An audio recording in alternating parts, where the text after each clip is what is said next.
Yeah, body language.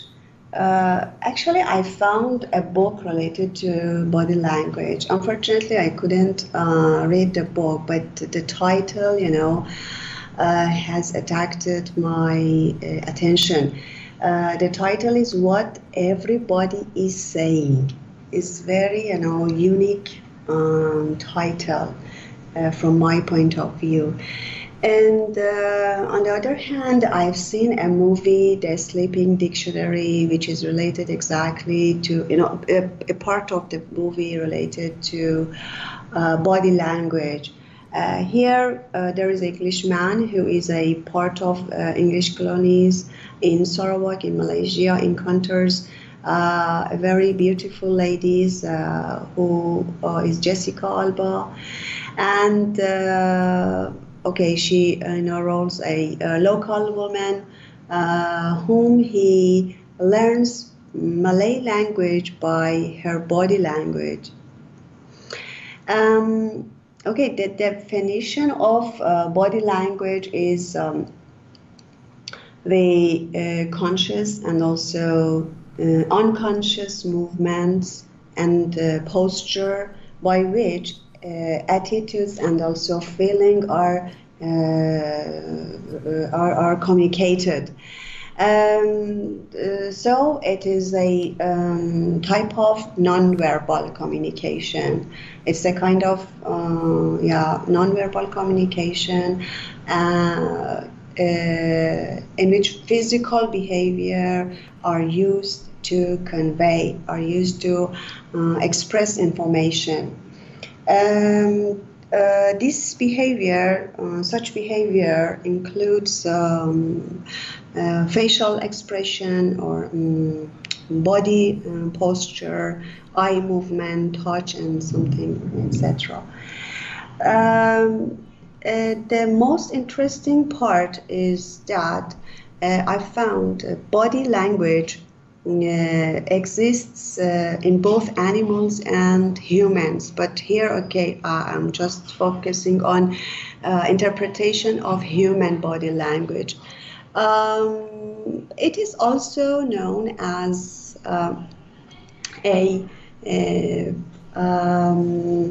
kinesics. Kinesics, yeah, something like this, and also the science that studies movement is kinetics.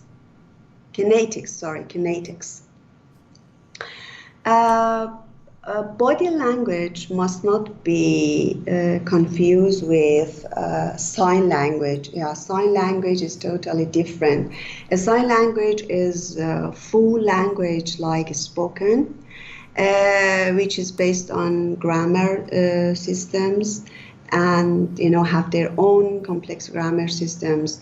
Body language, on the other hand, doesn't have these grammar systems and must be interpreted broadly as long as you transfer the content of what you want to convey. So it's not a language like sign language, but it's simply termed as a language due to culture, due to popular culture. Body language is relied on interpretation, as I mentioned, and is relied on interpretation of body, which may vary from country to country and also culture to culture, which carry ideas, which carry, opinions, attitudes. They are different from body language. These signs have their have some meanings in which are the same in the world, which are universal. However, body language, for example, have their own symbols. For example, body language helps two people to regulate, to regulate their own relationship, to regulate interaction. However, it can be ambiguous for other people who live in different countries. And also, it is different from mind reading. As I said, it is interpretation, which is related to physical behavior, facial expression. That is a nonverbal communication. Generally speaking, you may take advantages, by utilizing body language and also sign language together, especially when you move abroad, when you move to other countries and are not aware of their culture. Even you can speak English language, even you can speak, you can speak English generally. Body language is another way, is another solution to help you to establish your communication, to convey, and also to help you to live there.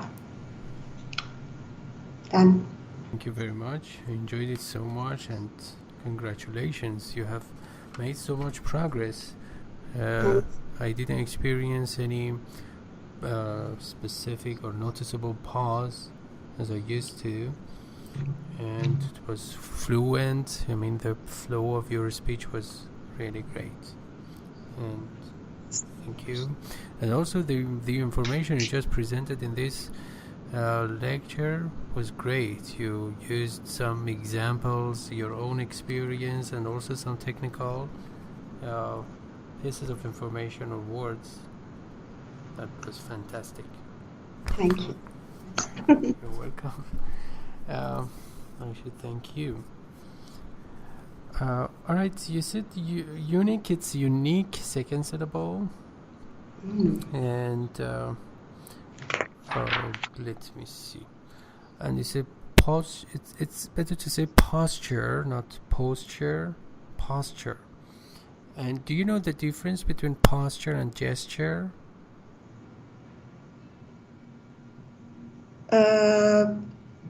Posture, gesture, it is something related to, for example, do you use your hand for gesture? Posture, you use your hands for gesture? No. Gesture. When say gesture, for example, you can use your hand. But posture is something related to state, situation. Right, yes, very good. So posture refers to any type of, let's say, signaling, non-verbal signaling, when there is no movement. Actually, you are fixed in a particular situation. But when you just use gestures or gesticulate, even the verb is gesticulate, or even we do have gesticulation, it means that there is a kind of a sort of movement in that. For example, as you said, you use your hands to beckon somebody, beckon, is to give a signal. So gesture has movement, posture doesn't have movement. Beckon, can you spell it again? Yeah, beckon, beckon. Yeah. Okay, so, and you said non-verbal, it is non-verbal communication. Non-verbal communication. And the opposite, when you speak or listen to somebody, it is verbal communication.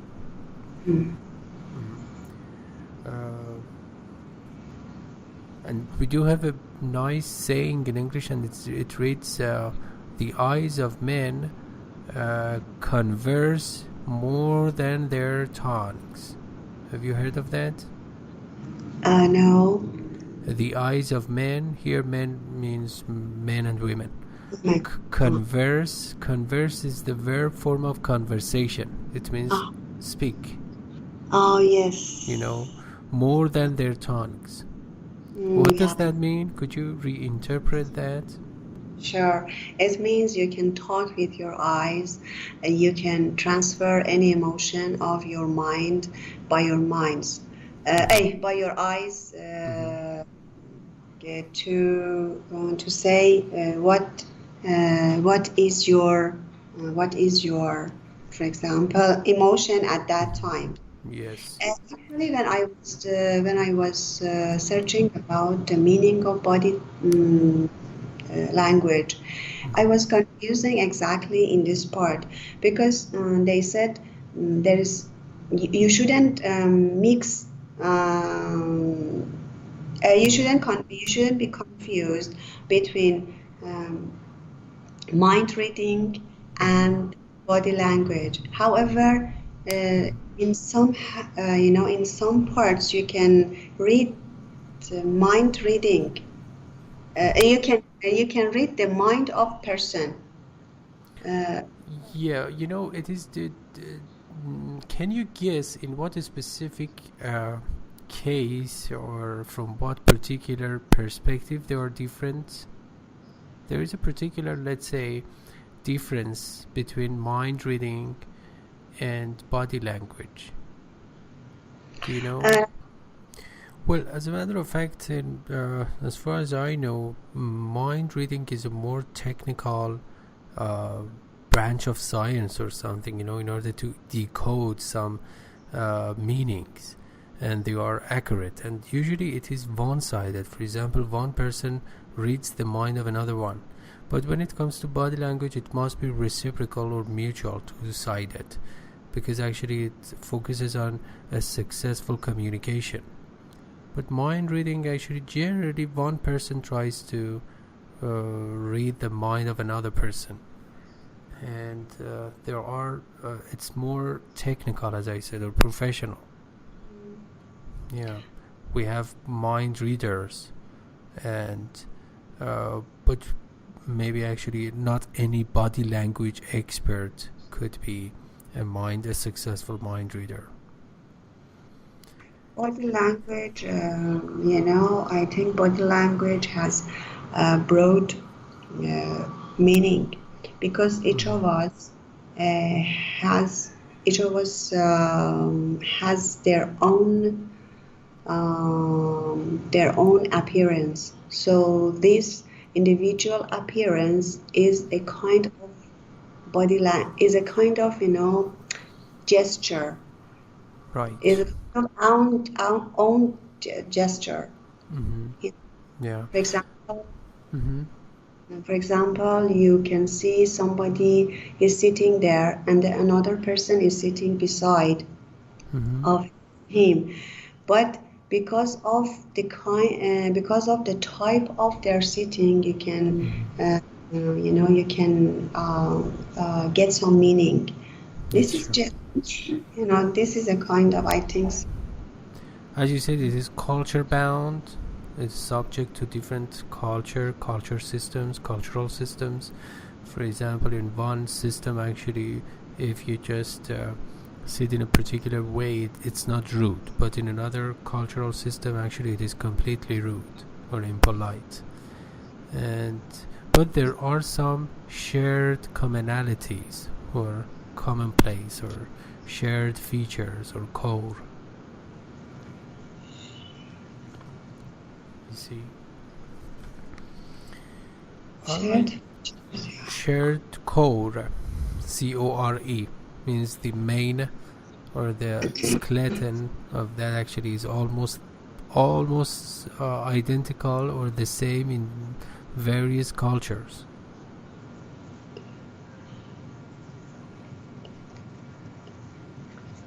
Okay, so you said facial expression, but you should pluralize that expressions. Uh-huh. Mm-hmm. And uh, you said interpretation of something, but it must be the interpretation. You need to use the Okay. before actually a noun that is followed by of phrase. For example, the door of the car. We don't say door of the car. Okay. And I really like that part when you try to juxtapose sign language or American Sign Language generally, ASL, and body language, and that was interesting. You said in, interpreted, I think, but it is interpreted. Because the verb is interpret. And also you mispronounced attitude. I think you said something else. And also however, second syllable. And you said however, Yeah, second. first syllable. Oh. No. That's okay. And you said take advantages. Say take advantage of. Take advantage of, generally. And I have a question for you. How is it possible for a blind person to use body language? Is it possible? Is it feasible at all?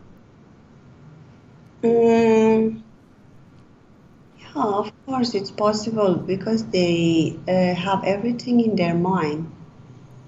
I think so. So, for example, there's a blind person communicating with you.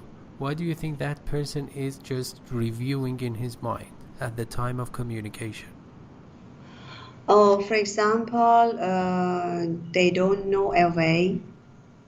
For example, they are in the street and they don't know which way they should go.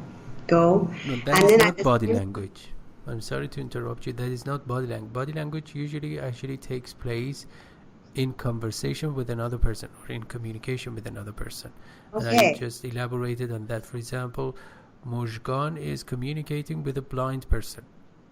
Okay, so how can I communicate? Okay, here I need no, not to. you. I mean that blind person.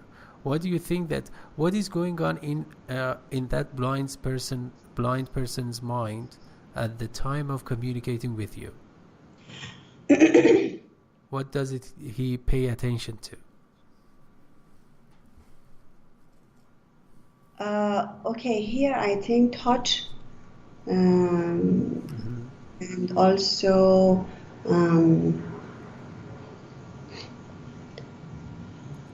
use, for example, something to make sound. And the most important part is touch. They can, for example, you should not expect that blind person to touch you in order to communicate in the very first place. Exactly. Actually, it's very hard to explain how they can make communication with me. Because they use, they normally use sign language. No, sign language is for deaf. Different. For the deaf people. Blind. Yeah, I told you, a blind person. Sign language is for the deaf. DEAF. Yeah. That's why I asked you this question. Suppose that, for example, Jack is a blind person and he's trying to communicate with you. And what is going on in Jack's mind at the time of communication? You said that Jack will touch you. No, actually it's for the first time.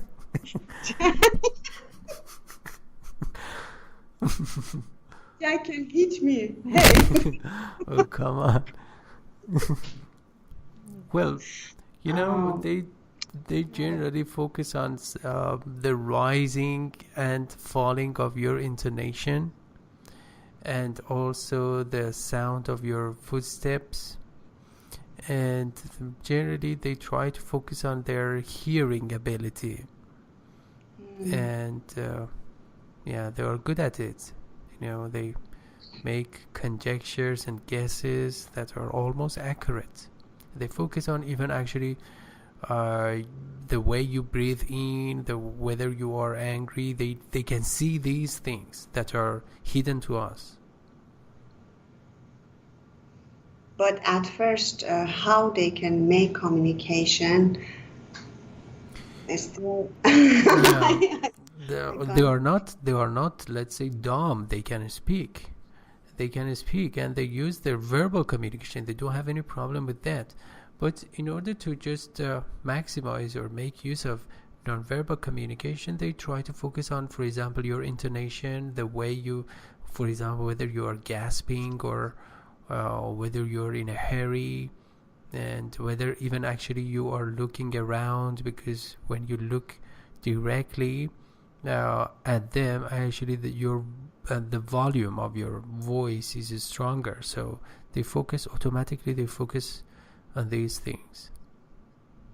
That is a different scenario when it comes to animals, because animals specifically depend on their body language, because they don't have a sophisticated language system as we do.